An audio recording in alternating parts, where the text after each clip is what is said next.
Les versets Éphésiens 3, 16, 18 résument l'œuvre poursuivie par le Saint-Esprit dans le cœur.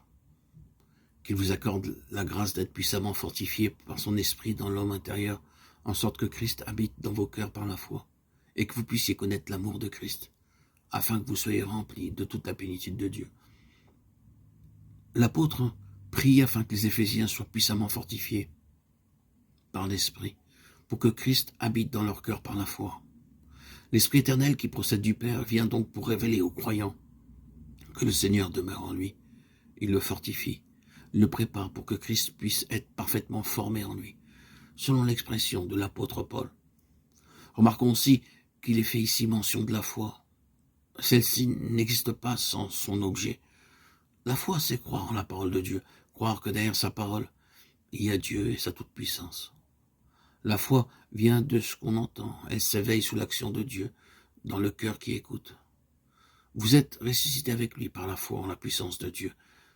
Notre traduction donne par la foi que Dieu a mise en vous, Colossiens 2,12.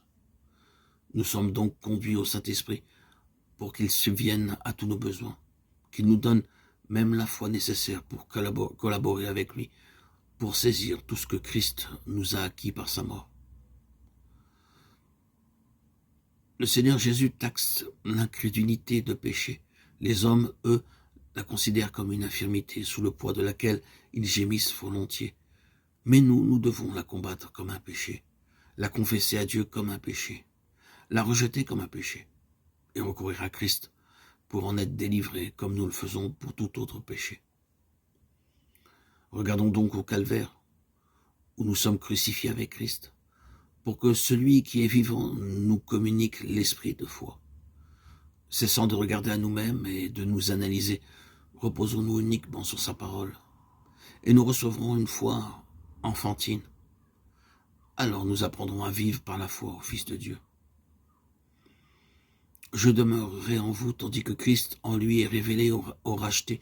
L'Esprit de Dieu le guide et le fortifie avec puissance, de sorte qu'il peut saisir avec tous les saints la largeur, la longueur, la hauteur et la profondeur de cet amour, dont la manifestation suprême fut la croix du calvaire. Fortifié pour saisir. Les forces humaines ne sauraient suffire ici, puisque c'est seulement par la communion aux souffrances de Christ que nous sommes initiés aux profondeurs de l'insondable amour. Une sympathie tout intellectuelle ne crée pas l'intimité qui s'établit généralement entre compagnons de route. Vous boirez en vérité de la coupe que je dois boire, dit Jésus à ses disciples. Mais être rendu fort pour saisir un peu de cet amour qui conduisit le Christ au calvaire n'est pas tout. Il faut que nous en soyons remplis. Et si nous demandons à l'apôtre dans quelle mesure, il nous répond jusqu'en la mesure de la plénitude de Dieu.